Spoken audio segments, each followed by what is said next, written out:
Bagaimana kalau saya katakan protagonis yang kita ikuti sepanjang film Backrooms garapan Ken Parsons sebenarnya bukan manusia?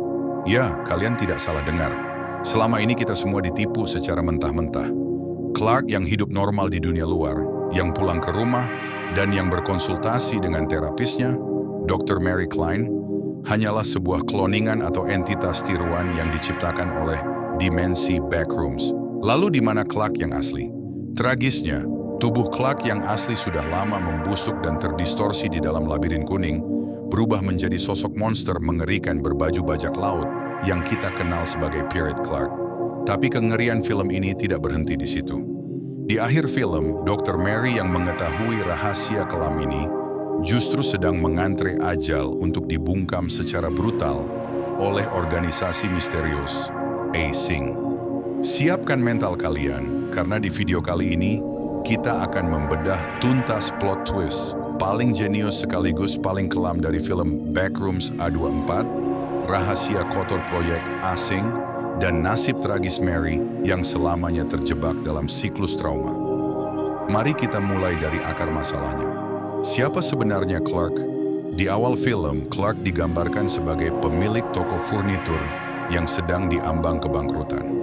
Dia penuh stres, memikul beban finansial yang berat, dan menderita trauma psikologis yang mendalam.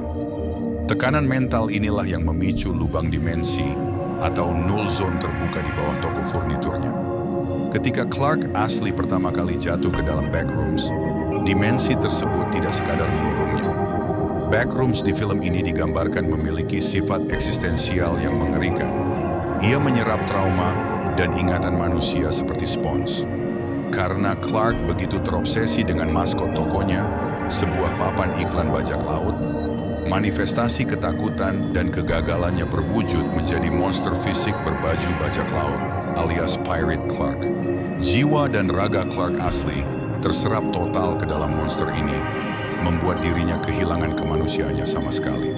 Nah, disinilah twist yang bikin merinding. Sadar atau tidak, dimensi Backrooms menciptakan entitas tiruan yang disebut Still Life. Entitas ini adalah salinan sempurna dari Clark sebelum dia gila. Backrooms melepaskan Clark palsu ini kembali ke dunia nyata. Tujuannya apa?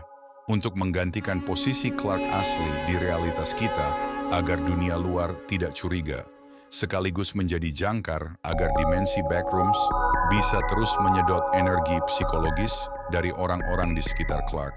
Salah satunya adalah sang terapis Mary. Jadi selama separuh film, Dr. Mary sebenarnya sedang mengobati sesosok monster yang menyamar jadi manusia. Sekarang kita beralih ke Mary. Setelah menyadari ada yang tidak beres dengan pasiennya, Mary nekat melompat ke lubang dimensi tersebut untuk mencari jawaban.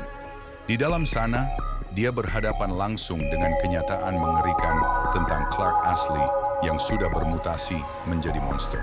Mary memang berhasil lolos hidup-hidup dari kejaran Pirate Clark. Dia diselamatkan oleh tim bersenjata dari Asing Research Institute. Awalnya penonton mungkin mengira Asing adalah pahlawan. Namun, Ken Parsons dengan cerdas membalikkan ekspektasi itu. Asing aslinya adalah perusahaan yang memproduksi mesin EMRI.